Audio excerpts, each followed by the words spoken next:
Hey everyone, welcome back. In celebration of Pride Month, the National Queer Theater is presenting the third annual Criminal Queerness Festival. The event showcases innovative new plays by LGBTQ artists from countries that criminalize queer and trans people. Joining us to discuss this year's festival, please welcome founder and artistic director Adam Odsess-Rubin and actors Noor, Hamdi, and Useche. Hello and welcome. Hi, thanks for having us. Well, thanks for being here with us. Happy Pride Month. Happy Pride. Yeah, I see you got your flags there, standing nice, tall, and proud. And so let's talk about this festival in its third year and how you've actually acclimated to the reopening of New York and moving forward. Yeah, absolutely. So we started the festival in 2019 indoors at IRT Theater on Christopher Street, right next to the Stonewall Inn. And we had to move the festival online last year on Zoom, which was difficult and also a real blessing because we got to access audiences around the world. And these are international plays where the artists might be dealing with censorship in their home countries because of homophobia or transphobia. So this year, because of COVID, we decided we didn't really want to do the plays on Zoom like we did last year, and we didn't know how the reopening would go. So we set off to do the festival outdoors through New York City's Open Culture program, which for those of you who don't know what it is, it's basically like outdoor dining for theater and performing arts, where theater groups, individual artists can close down a street anywhere in New York City, and for $20 put on a performance and sell tickets outside and socially distant. So we're really thrilled to be bringing this work outdoors in New York City as part of the reopening. And we're really one of the first shows back, one of the first theater festivals back, and really proud to be doing this for Pride.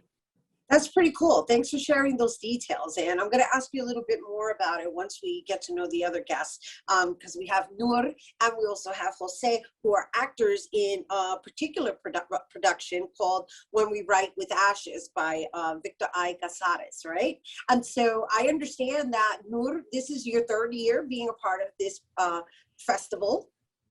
Yeah, it is. I was really lucky to be part of the first iteration of the festival. That was a play called Drowning in Cairo by Adam Esh-Sayegh. It was a really great play. And as Adam said, that being like the first year, it was really exciting to bring life to these stories that typically couldn't go up in the countries where these playwrights are from.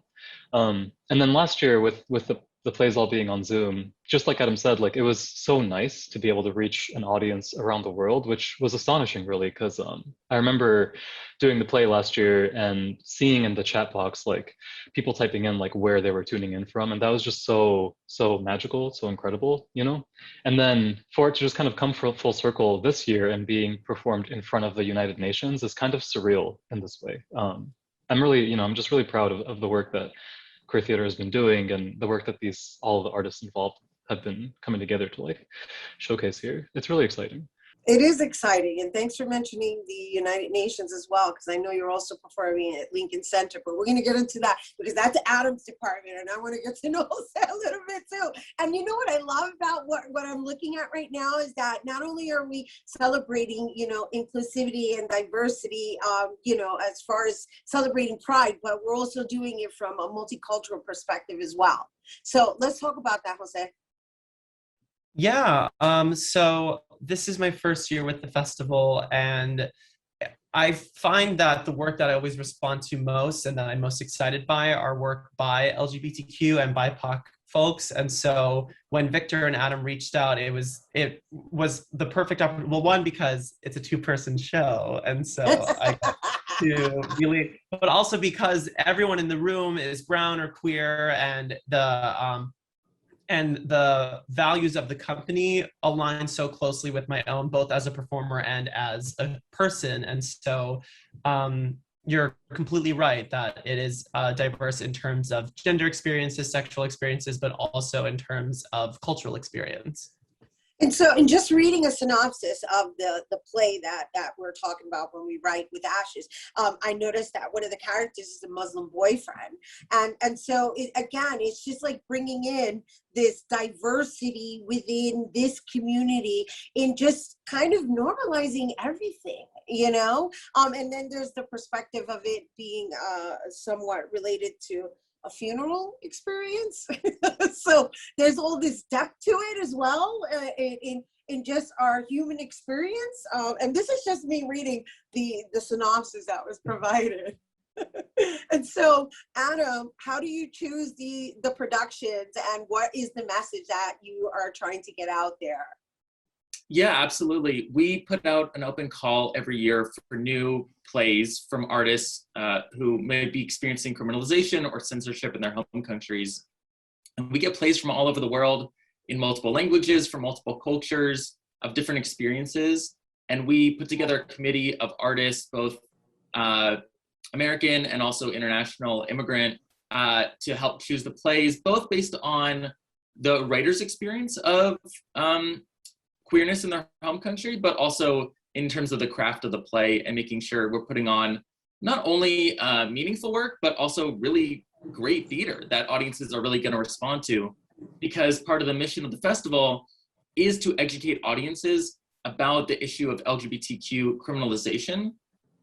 But we don't feel like lecturing people is actually an effective way to share that information or to get people active about this issue. We find that entertaining people, comedy, drama, catharsis, like those key elements of theater and art are actually what is meaningful in terms of people taking action in their daily lives to get more politically active, to care about this issue, because there are competing interests in the LGBTQ community of what issues are important and whether Pride should be a celebration, a parade, or whether it should be a protest. And I think you can probably tell from the work we're doing that we're in the latter camp, and that Pride needs to be a protest, and that we still have a long way to go in terms of fighting for queer rights around the world.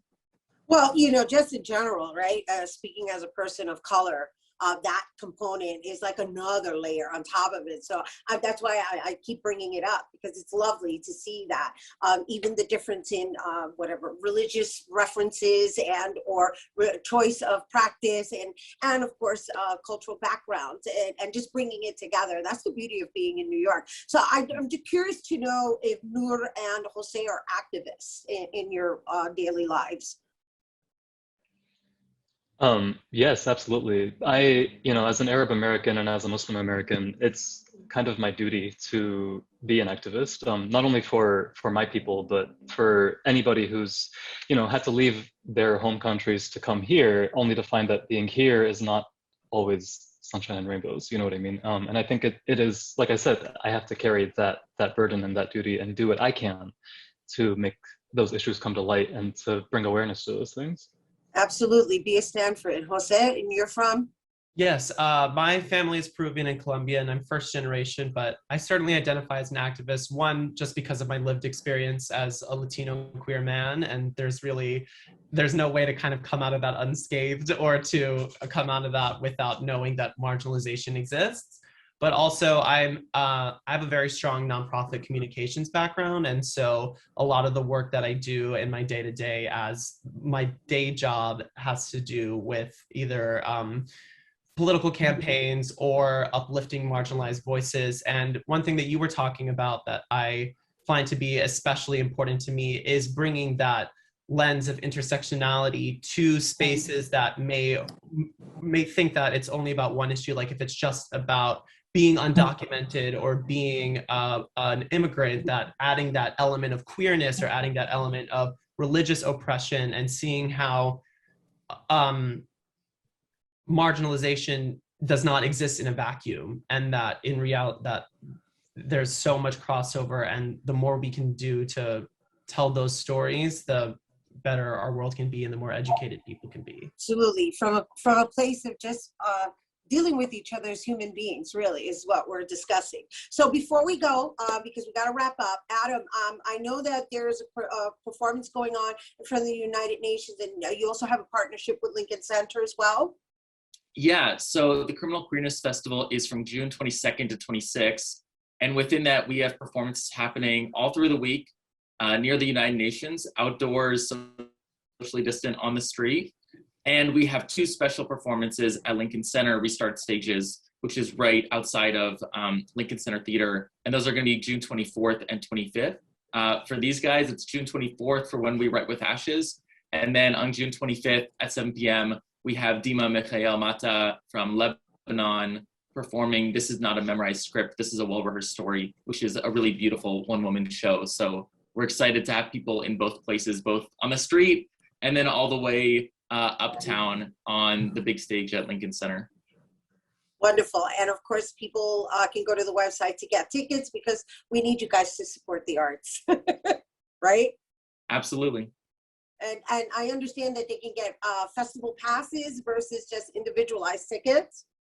Yeah, so you can get individual tickets starting at just $30. And then we have a festival pass for $50 where you can see When We Write with Ashes, This Is Not a Memorized Script, and a special reading of a new play called Layalina by Martin Yusuf Zabari from Baghdad, Iraq, on June 22nd, all for $50. You can see as much theater as you want for that week at the end of Pride Month. Beautiful. Celebrating Pride with pride.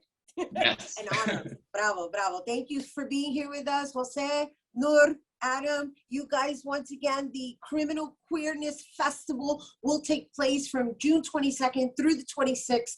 And if you're interested in getting tickets, you can visit nationalqueertheater.org. We do have to take a quick break, but when we return, we're going to hear about a new program empowering men to become better fathers. Don't go anywhere.